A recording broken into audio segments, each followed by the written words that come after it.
It's time now for our Media Watch. We're joined by Emma James in the studio this evening.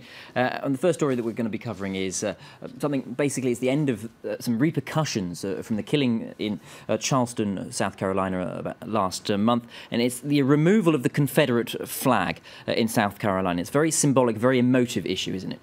Yes, the Confederate flag had flown over the State House of South Carolina since 1961, and that has now been consigned to history. Now, the Washington Post is reporting on this one, and it's quoted the Governor Nikki Haley, who was really instrumental in pushing for this flag's removal and was the eventual one to sign the actual bill that made this happen. She's quoted as saying, "In South Carolina, we honour tradition, we honour history, we honour heritage, but there's a place for that flag, and that flag needs to be in a museum," which is exactly where it will be from now on, just a stone's throw from where it had been flying for so many years. Now, Raw Story is also reporting on this one, but it's a very different take on the story, pointing out the kind of symmetry, if you like, of the fact that the South Carolina State House raised the Confederate flag in 1961 to insult 9 black protesters, and they took it down in 2015 to honour 9 black churchgoers who had been slain. Now, if we take a look at the rest of the article, it talks about the Friendship 9, who basically had staged a protest in an all-white lunch line where they refused to leave the counter, which was supposed to only be for white people. They were jailed for doing that and spent 30 days doing hard labour, and it really set a precedent for the civil rights movement. Their convictions for trespass were only quashed earlier this year in January, and what the judge said then was, "We cannot rewrite history, but we can write history."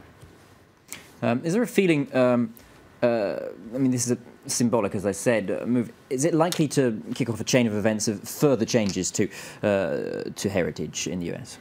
It certainly seems to be a possibility. It's something that the Washington Post, among others, is already looking at.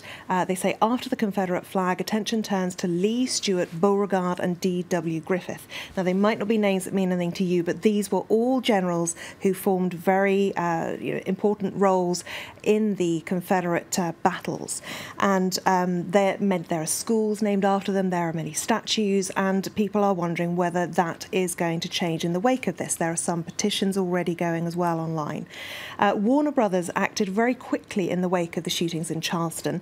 They pulled all merchandise regarding the Dukes of Hazzard that features the Confederate flag. As you see here, the General Lee. Again, would they change the name if they were to make another film or any more TV shows? That features, obviously, the Confederate flag on the roof. Now, they acted quickly, pulled all of that, and as we see in this cartoon, which depicts the General Lee crushed on the railway tracks alongside a sign for the 21st century. I see. That certainly was a symbol of my youth, it has to be said, which may be changing there.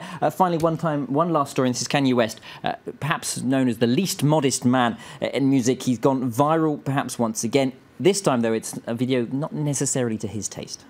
I shouldn't imagine that it is. Basically, he performed at Glastonbury in the United Kingdom at the festival there and performed a particularly tuneless version of Bohemian Rhapsody by Queen. And a New York radio station, a rock radio station, I should point out, created this video comparing West's version to that of Freddie Mercury, who obviously sang it originally. Let's take a listen to what all the fuss is about.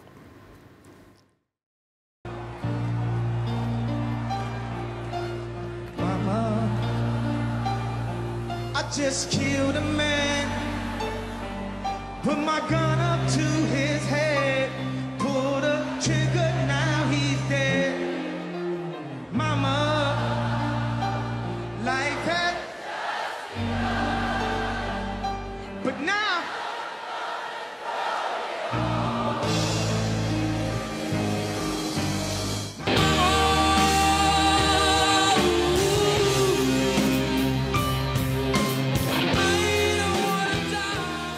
there you go, Freddie Mercury showing Kanye West how it should be done. Now, would you believe that this video has had 29 million views on that radio station's Facebook page alone? And of course, it's been posted on YouTube as well. So it is everywhere, and a lot of people are watching it. A lot of people getting quite a bit of enjoyment, but presumably not Mr. West himself. Nor his entourage. Thank you very much, Emma, for that Media Watch. You're watching France 24 live from Paris. I'll be back after this short break with more news and headlines. Do stay tuned.